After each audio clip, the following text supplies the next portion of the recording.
we know our players start to get more interested to know more about the champions. And over the years, we've done a lot of work as far as like world building to help players get an idea of where a champion fits in the world.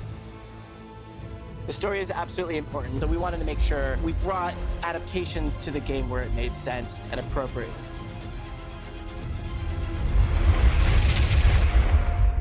Hi, I'm Lora. I'm head of creative and IP strategy. And for that IP strategy part, that might be a little bit more confusing. What that part of my role is thinking about how the characters and the universe and the stories and all of these things are being designed and thought through in all of our different mediums and all of our different products so that players are gonna feel like this is a world they can really believe in, right? It's cohesive and it makes sense. My name is Paul. I'm the director of creative game production for League Studio. I work across our League games in collaboration with teams like Lora's to make cool things happen in our game. And today we're going to be talking about an experiment that we're doing with gameplay and storytelling in Wild Rift. A MOBA is not really the best place to tell stories. You have some VO lines, and in the beginning that was pretty much all you had. But there's still this connection players start to have with the champion, even with so little around them. And, we know that players, they love a champion for how it feels to play them. They love the ability, they love the position, whatever that is. But we also know that they like knowing more about the champions that they've come to enjoy playing, and they want to understand more about their personality, what makes them tick, what are they stressed out about? And I do think it's just a human thing. You just start to connect with that character more and more. I mean, I love Orianna. I'm not a great Orianna player. I'm not great at mid lane, but I loved her right from the beginning. It's what drew me in the game. It's like she has almost no story, but I projected a lot of story on her. And speaking from a player perspective, I would love to see more story with her and a greater idea of who she is. And I think it just feels good when you're playing that you know the champion, not just how they feel when you play them, but like more about who they are. A lot of the challenge for Wild Rift players who don't have a lot of history around the League IP is really understanding where does everyone fit in the IP. You kind of have to be a librarian and really go deep to understand the state of the world or where things are for certain characters. So we wanted to find a way to bring them along on the journey without distracting what they normally do in their core gameplay. And that's why we wanted to package these 3 Shadow Isle characters in particular who have relationships with each other and find a way to bridge how they're all being released together in a way that feels natural and cool to players. I hope what players like about it is that we've kind of hit it on several layers. So if you're one who just want to just kind of passively be immersed, there's a lot of things for you that are just more like it's a vibe. But if you really want to go deep with it, you can experience Callista's story, the in-game illustrations, the comic, and just get exposed to it in that way. And just as you obtain a character and play games with the character, you'll get a little more background about why it is as you're playing the game week to week. And if you want to go deeper, you can go back and read the novel. Yeah, exactly. Yeah. And if you've already read the novel, well, then you're kind of seeing it in a different angle because a lot of the stuff we're bringing to the table hasn't necessarily been shown in illustration form. Actually, that's something I love too, that it's like you have this novel, but players are gonna see it now. Because before, I mean, I love reading, right? It's an imagination thing, but it's also really fun to actually have the visuals, and have the audio, and have the full experience. So I think that's gonna be really cool. Callista, spear of the Argent Throne, forswore the life of a princess and vowed to guard her uncle. Again, we have this story, right? We have this ruination story. We have this story about the Ruin King.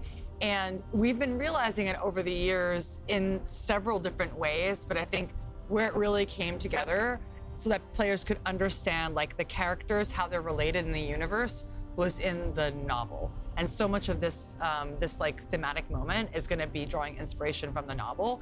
But I think the best person to talk about the novel is probably Ant. Thanks, folks. Hi, everybody. I'm Anthony. I'm a senior principal writer here at Riot. I work in the R&D space on the Riot MMO, and I was the author of the book Ruination. So I started at Riot about 10 years ago, and the first project I worked on was a new champion who at the time was under the code name Spectral Legionnaire. This was the character that turned into Callista. So creating a champion is a really collaborative experience. It's coming together between like different disciplines like design, audio, visual art, and writing, and together we create the character of Callista. So understanding how Callista acts and how she feels will inform how she moves in-game, her abilities in-game, how she fights, how she throws her spears, all these kind of things together. And while we'd already worked out the backstory for Callista, just in a loose form, we needed to know a lot more detail when you're going into a big story like a book. But one of the things that was really exciting was that there were some other teams at Riot that had started to work in a similar kind of space, and this gave us a chance to really collaborate closely with those teams. So one of the things that was really exciting for me with writing Ruination was to really understand who these characters were in life, and their frame of mind and their perspective and their choices, which informed what they became after they died. So one of the examples for that is Callista herself. So in life, she was a deeply honorable character, but she was horribly betrayed. So after she died, she kind of became obsessed with those betrayals and seeking vengeance. So with Viego, we know Viego in game as being this dark, sinister, scary kind of character, but the book was a great opportunity to dive into his backstory and understand who he was before he became that. And there's an essential tragedy with Viego in that he could have actually been a great leader if he was given the right support, and he just wasn't. He's not quite like a character like Thresh, who's just a straight-out villain and would have been a villain no matter how he turned out. Viego was one who was very much a product of his upbringing.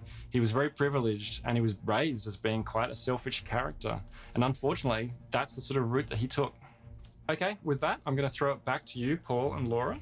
And just to say, I'm really excited to see these characters. I want to play them in Wild Rift. I can't wait. The story is absolutely critical to the experience overall. We wanted to make sure we had a list of really cool game experiences that draw from it. So starting with the metagame experience, right, where you will play missions week to week and kind of understand a little bit more insight into the different champions, Callista in particular, and you'll earn her visual novel. More Callista for me. There you go. Bring it. Her little comic pieces. So you're gonna get to see Callista in a different light than you have before. And so we have our PvE mode, Final Stand, where you get to play Callista's last moment, right around her betrayal by Hecarim and the Iron Order, and so really get to see why she becomes the Spear of Vengeance after that. And so following that, if you're just playing Summoner's Rift, you'll experience the Black Mist popping in the map, kind of spooking you out. It's gonna be a mood. It's gonna be a mood, and if you're like invading a jungle, ooh, bad things might happen to you. Of course, we'll also have some in-game items that have been affected by, you know, the vibe of the event. So we have like an Infinity Edge version that's a little nicer, and some other items that are not so nice. So players will get to kind of feel that damage via their item choices, and we're really excited to see what people say about that. Well, I just want to say I'm really excited about what Wild Rift is doing. I think this moment where we're taking like some of these stories again that we've had a little bit more outside of the game and starting to fuse them in like so deeply in a game moment. I'm particularly excited to see how players respond to this, and then to imagine like how we might want to evolve in the future. Yeah, we'll be paying attention, and we really want your feedback, players. So do as you always do. Tell us what you think. We're going to be studying and paying attention and hope to learn from it. So thank you.